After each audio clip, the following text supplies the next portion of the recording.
इकडे ना. अरे अनिल पुढे. ठीक आहे बसा दादा तुम्ही बसा.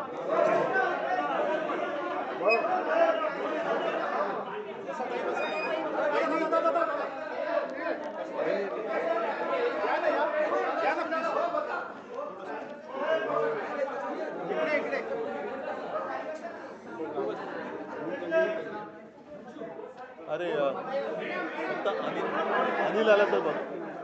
अनिल देसाई असणार. नाही त्याची बहुतेक आपल्या मागेच गाडी होती. होती. हा पण तो गर्दीत हालत. ठीक आहे.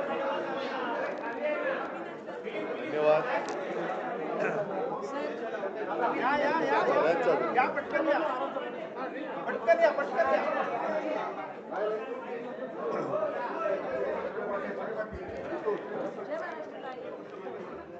चल सुरू करा.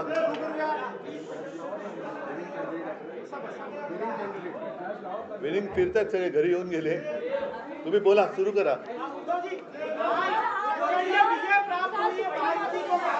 थांबा एक मिनिट.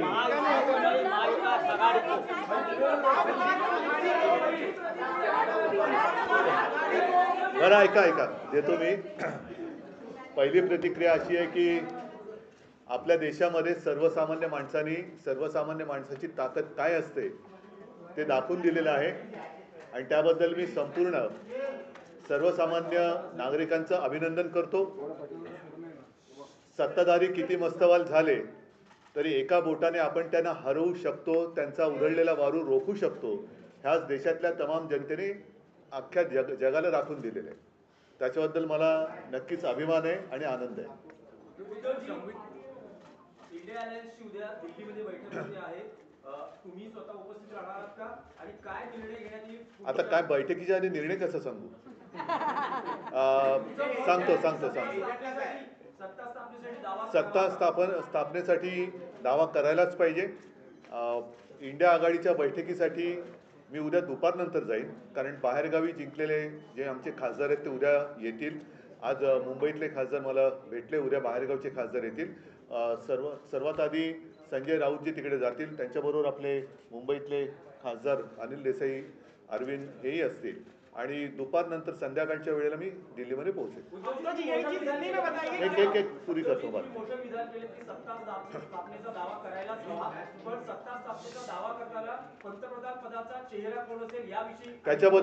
त्याच्याबद्दलच उद्या बैठक होईल. आणि एक गोष्ट मी पहिल्या दिवसापासून सांगतो आहे, इंडिया आघाडी म्हणून आम्ही जेव्हा एक आघाडी तयार केली त्यावेळेला सर्वप्रथम आमच्यापैकी कोणीही आपण स्वतः पंतप्रधान पदासाठी इच्छुक आहे या मताचं नाही. देशातली लोकशाही वाचवली पाहिजे, देशातलं संविधान वाचवलं पाहिजे आणि हुकुमशाहीपासून देशाला वाचवलं पाहिजे. ही एक आमची पहिली एकत्र येण्यामागची भावना होती. तीच भावना आजही कायम आहे. उद्या सर्वांच्या मताने इंडिया आघाडीचा नेता ठरवला जाईल पंतप्रधान पदासाठी आणि आम्ही सर्व सोबत असू. एक पुरा करून असं दाखवलं जात आहे. परंतु अजूनही काही ठिकाणी जसं बिहार आहे, बिहारमध्ये मतमोजणी उशिरा सुरू झाली, तिचे निकाल अजून पूर्ण बाहेर यायचे आहेत. आणखीनही काही ठिकाणी छोटे जे घटक पक्ष आहेत त्यांना संपर्क सुरू आहे. एकूणच काय की ह्या जुलूम जबरदस्तीला सगळे जे कंटाळलेले आणि चिडलेले पक्ष आहेत, अपक्ष आहेत, हे इंडिया आघाडीमध्ये एकवटतील आणि हे पुन्हा एकदा जुलूम जबरदस्तीचं सरकार येऊ देणार नाहीत ह्याची खात्री घेतील.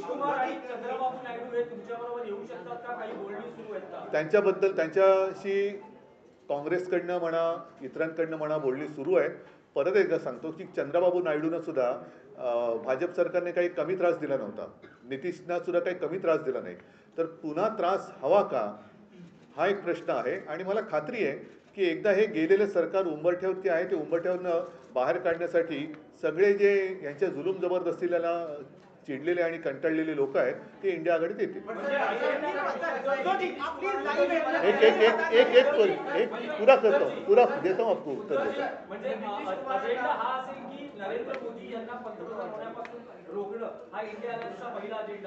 नुसते नरेंद्र मोदी नाही, एकूणच ती जी वृत्ती आहे, आम्ही कोणत्याही व्यक्तीच्या विरोधात नाही हे मी पहिल्या दिवसापासून सांगतोय. आम्ही वृत्तीच्या विरोधात आहोत.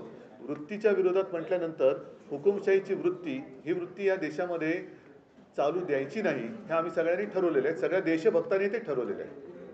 एक मिनट, अभी थोड़े जरा सर, इंडिया गठबंधन कल क्या सत्ता स्थापना को लेकर एक्सप्लोर करने वाले ऑप्शंस और क्या पीएम पद के ऊपर भी आप चर्चा करेंगे? बिल्कुल करेंगे। और जैसे मैंने अभी अभी कहा कि जिस दिन हमारा गठबंधन हुआ इंडिया, उसी वक्त हम सारे लोगों ने तय किया था कि किसी व्यक्ति को लेकर नहीं, लेकिन ये जो तानाशाही है देश में, उसको खत्म करना चाहिए, देश का संविधान बचाना चाहिए। फिर चाहे सब मिलकर प्रधानमंत्री का उम्मीदवार हम तय कर सकते हैं, और मुझे लगता है कि कल वो हो जाएगा। नंबर्स की आंकड़े जो काफी कम है, ऐसे में क्या टीडीपी, जेडीयू या अन्य दल है उन्हें जो भी लोग इनसे त्रस्त हैं वो सारे लोग हमारे साथ आएंगे, सारे देशभक्त हमारे साथ आएंगे। चंद्रबाबू जी भी, उनको भी बहुत परेशान किया है बीजेपी गवर्नमेंट ने। सारे लोग जिनको भी तकलीफ दी है, परेशान किया है, वो सारे लोग हमारे साथ आएंगे। सरकार गठन में शिवसेना की क्या भूमिका होगी? सरकार आता मी इथे बसून ममता बॅनर्जी सोबत आहेत आमच्या, ममता बॅनर्जी आमच्या सोबत आहेत, ममता बॅनर्जी पण सोबत आहेत। पण मी तुम्हाला सांगतो, ममता बॅनर्जींना सुद्धा खूप छळलेलं आहे। ह्या छळवणुकीपासून सगळे लोक आता कंटाळलेत आणि चिडलेत की एवढा तुम्ही त्रास कसा देऊ शकता। एक लोकशाही म्हटल्यानंतर, राजकारण म्हटल्यानंतर कोणी विरोधात असू शकतं, कोणी सोबत येऊ शकतं, पण तो जीवघेणा विरोध असता कामा नये, सुडाचं राजकारण होता कामा नये। सुडाच्या राजकारणाला जे त्रासलेले आहेत सुडाच्या राजकारणाने, ते सगळे देशभक्त इंडिया आघाडीत येतील। सरकार गठन में शिवसेना की क्या भूमिका होगी? आप लोग मैंने जो बात कही उसमें और अलग भूमिका बताने की क्या आवश्यकता है? बातचीत करेंगे, आप खुद भी अन्य दलों से बातचीत बातचीत जरूर करूंगा। मेरी और ममता दीदी की बात हुई है और सारे लोग साथ थे और साथ रहेंगे। महाराष्ट्र में आज जो निकाल आया है, महाराष्ट्र में आज जो निकाल आया है, एमबीए को जितनी सीटें मिली है 2019 से मुकाबले में काफी ज्यादा है, कैसे इसको देखते हैं? एमवी महाराष्ट्र का रिजल्ट तो अच्छा ही है, लेकिन मुझे और कुछ सीटों की अपेक्षा थी, जरूर थी। 2-4 सीट्स, वैसे तो मुझे जितने हमने लड़ी थी 48, तो 48 के 48 हमें जीतना चाहिए था। उम्मीद तो वही थी, विश्वास भी था। ठीक है, कुछ जगह लग रहा है कि कुछ गड़बड़ हुई है क्या, ऐसे आशंका आ सकती है। ती गडबड झाली असं तुम्हाला वाटतं? कारण उत्तर पश्चिम मध्ये आता जेव्हा मोजणी करण्यात आली, अमोल कीर्तीकर यांचा पराभव झाला आहे। अमोल कीर्तीकरांचा अजून पराभव जाहीर झालेला नाही, कारण तिकडे नक्की गडबड आहे। आम्ही विचार करतोय कदाचित ती निवडणूकच आम्ही चॅलेंज देऊ निवडणुकीला, कारण एकूणच गडबड घोटाळा दिसतोय तिकडे। पहिल्यांदा ईव्हीएम मध्ये काय मतमोजणी झाली, मग पोस्टरमध्ये काय, तर आम्ही अजून तिकडे तो विषय सुरू आहे, पण बहुतेक आम्ही ती निवडणूक चॅलेंज करू। उद्धवराजे समाधानी आहेत का ज्या प्रकारे महाराष्ट्रात जागा महाविकास? नाही, मला तर 48च्या 48 पाहिजे होत्या, मला तर 48च्या 48 पाहिजे होत्या। काही ठिकाणी ठाणे असेल किंवा कोकण असेल, ठाणे आणि कोकण, मला नाही वाटत कोकण हा शिवसेनेपासून माझ्यापासून कोणी तोडू शकतो। त्याच्यामुळे कोकणचा पराभव हा अनाकल्य आहे आणि नक्कीच क्लेशकारक आहे, पण कोकणी माणूस असा कधी दगा देऊ शकत नाही। मला नाही वाटत तिकडे लोकांनी शिवसेनेच्या विरोधात मतदान, काहीतरी असू शकेल गडबड, बघायला लागेल। एक अयोध्या में बीजेपी की हार हुई है, प्रधानमंत्री वहां गए थे, राम मंदिर का बड़ा प्रधानमंत्री जी जहाँ जहाँ गए, महाराष्ट्र में जहाँ जहाँ आए थे, वो सारी जगह हार गए। और इसलिए मैं मेरी पब्लिक मीटिंग में कह रहा था कि प्रधानमंत्री जी और आने चाहिए महाराष्ट्र में। उन्होंने हर एक जगह पर मीटिंग ली होती तो हमारे लिए काफी अच्छा काम, हमारा प्रचार वही कर रहे थे। उद्धवजी, सांगलीमध्ये काँग्रेसने आपल्या उमेदवारासाठी काम केलं नाही असं दिसतंय। विशाल पाटील यांचा विजय झालेला आहे, तर सांगलीच्या बाबतीत तुमचं काय मत आहे? सांगलीच्या बाबतीमध्ये उघड दिसतंय, आघाडीचा धर्म पाळला गेला की नाही पाळला गेला बघतोय, आणि त्यानुसार आमची पुढची पावले ठरतील। महाविकासाकडे स्वागत केलं जाईल विशाल पाटील जर नाही, बघू ना आता काय होते त्याच्यावरती। उद्धव जी, पिछले 2.5 वर्षों में जब से आपकी पार्टी तोड़ी गई या नाम छीना गया, पार्टी का चुनाव चिन्ह चले, तब से लेके अब तक का जो यात्रा कैसी रही? क्योंकि इस तरह की जीत की अपेक्षा जो है बीजेपी की तरफ से कहा जाता है ये संभव नहीं है, लेकिन वो करके दिखाया आपने। मैं तो जितने सारे लोगों ने मुझ पर विश्वास दिखाया, उन सारे लोगों का दिल से धन्यवाद उनको देता हूं। और मैं तो कहता हूं कि अब तो लड़ाई की शुरुआत हुई है। आपने जैसे कहा कि पार्टी तोड़ी गई, छीनी गई, मेरा पार्टी सिंबल छीना गया। यहाँ तक कभी कहा जाता था कि मोदी जी का फोटो लगाकर हमने इलेक्शन जीती थी, उनको भी, मतलब मोदी जी को मेरे पिताजी का फोटो लगाकर इलेक्शन लड़ना पड़ा। और तो आप देखो, सारी बातें छीनने के बाद भी मैं तो खड़ा रहा, मेरा ऑपरेशन हुआ, सब कुछ हुआ, लेकिन मैं खड़ा रहा। इन लोगों ने मेरी आलोचना की, गाली गलौज की। मैंने कहा नहीं कि मैं तो रोज 5 किलो गालियाँ खाता हूँ जी वगैरह, कुछ कहा नहीं। ना ही मैंने कहा कि मैं परमात्मा का अवतार हूँ। मैं तो हूँ, कॉमन मैन हूँ, बाला साहब का और माँ का बेटा हूँ और मैं तो लड़ा।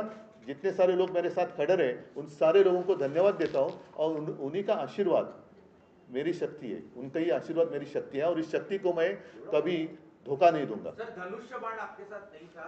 नहीं, सारी बातें उन्होंने छीनी थी और क्या बाकी रखा था। एक सवाल ये है कि क्या अब मशाल के साथ ही आगे की राह ये करना है? देखो मशाल ने आग तो लगा दी है, मशाल ने आग तो लगा दी है और 19 में जितनी सीटें अब तो महायुति हो गई, लेकिन उस वक्त जो युति थी कितनी सीटें थी 41 42, अब कितनी हो गई।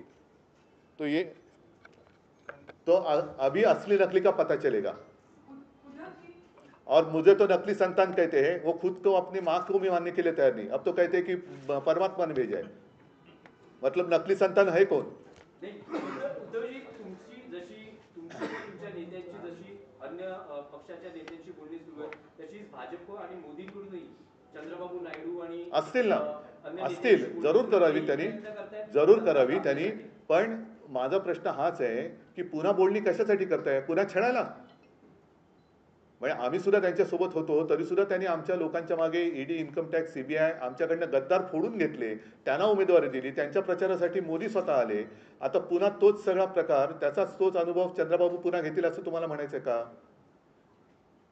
ज्यांच्यावरती धाडी टाकल्या, ज्यांच्यावरती दंडेलशाही वापरली, त्यांनी यंत्रणांचा दुरुपयोग केला, तो दुरुपयोग पुन्हा होण्यासाठी मोदींना पाठिंबा देणार का चंद्रबाबू? हा प्रश्न आहे।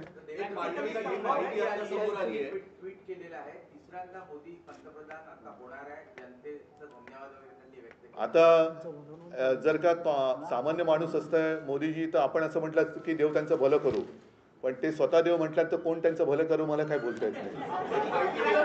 चला शिवपाल यांनी सम्राट चौधरी म्हणजे की भाजपचे जे आहेत त्यांना भेटायला नकार दिलेला आहे। आणखी एकीकडे आता त्यांच्याशी सुरू असलेलं बोलणं, त्यांनी ज्या एनडीए गठबंधनमध्ये असताना तिथल्या भाजपच्या नेत्याला भेटायला दिलेला नकार, कसं बघताय तुम्ही याच्याकडे? मी अजून टीव्हीच नाही बघितलं, त्याच्यामुळे कसं बघणं